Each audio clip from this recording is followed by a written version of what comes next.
Okay, we're going to apply these quadratic equations to word problems. So again, in this chapter, our goal is to be solving for x. So ultimately, in these word problems, you're going to be given an equation. Perhaps you have to write the equation from the words as well, but you're going to be solving it, so finding the variable. All right, so let's read example 1. Dock jumping is an exciting dog event in which dogs compete for the longest jumping distance from a dock into a body of water. The path of a dog on a particular jump can be approximated by the quadratic function given here. H is the height above the surface of the water, and D is the horizontal distance the dog travels from the base of the dock. Both are in feet for units. All measurements are taken from the base of the dog's tail. Don't think that's going to affect my calculations too much. Determine the horizontal distance of the jump. Okay, so we've got H is height, D is that distance horizontally. So my goal is to figure out what is the horizontal distance when the dog's height when it hits the water must be 0 feet. So let's just make a note of that. So height, we'll say dog, I guess, reaches water, splashes into the water, equals 0 feet. So the dog hits the water, it's 0 feet. So that means that the height would be 0, so you have to plug 0 into the equation. And that's such a critical step. We sometimes overlook that step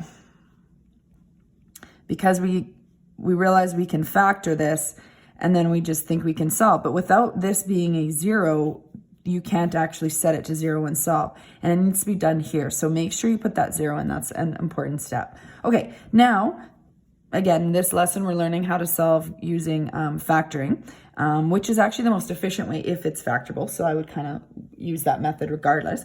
So we talked about what had to do when we have fractions here. So the idea is to factor to clear off that fraction. So typically I would want to multiply it by 10 to clear fractions. So that means I'm factoring out the reciprocal of 10, which is 1/10. Now I also would like that first variable to be positive. So when I'm factoring, that makes it much easier. So I'm going to actually factor out negative 1/10. So that'll change the signs. Now again, when you're factoring 1/10, you're really multiplying this part of the equation now by 10 to clear that off. Our signs are also going to change. So that clears off that 3, but 10 times 2, again, the sign changed, is minus 20. Okay, this negative 1/10 stays out front. We'll talk about that. I know that happened once in our homework earlier on, but I'm not sure we've talked about that much when we have a GCF out front. All right, I'll give you a moment to factor. Again, pause the video is probably the easiest thing to do. Grab your pencil. Make sure you practice that skill of factoring when you've got that A value. Okay, so you should have it factored. The only factors of 3d squared are 3 and 1, so I knew that for sure.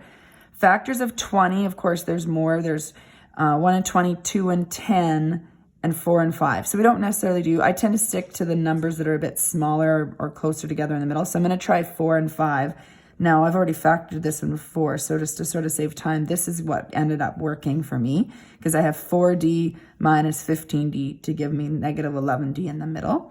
You can even, put it up here if you wish, just to show that that was negative 11d right there. Okay. So what does this mean? There's 3 factors now because there's a GCF. You technically set each factor to 0. So I'm going to just talk through this one more time here. Oops, I didn't write the 0 yet. I'll put it at the end. So 0 equals negative 1/10. That kind of doesn't make sense. You don't have a variable to solve, so you can't isolate x, and that's not a true statement. So I'm going to put a not equal sign through there. That's not true. Ultimately, you're going to ignore this GCF. It's not going to impact it. So I kind of don't even normally ever write that step out, but I wanted to make sure you understood what that GCF out front would look like had you done that. So here I'm now just going to move the 4 over and isolate d. So I'm going to divide off 3 next. So d is equal to negative 4/3. And here d is equal to 5. So there's our 2 solutions for the equation. However, we need to apply this to the word problem.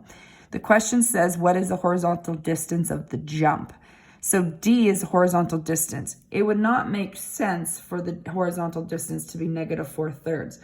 So, excuse me, that does not apply to the word problem itself. So we would say reject negative distance So this would have to be our solution for the word problem. Both would be true for the equation itself if it wasn't a word problem. So we're going to make that clear to state that final answer and just say we're not including that in our answer. So the dog travels a horizontal distance of 5 feet because the units was feet. So you want to make sure you've got to answer clearly stated. Oh, sorry, I didn't realize that was over there. I'll move that there and read that again. So the dog travels a horizontal distance of 5 feet.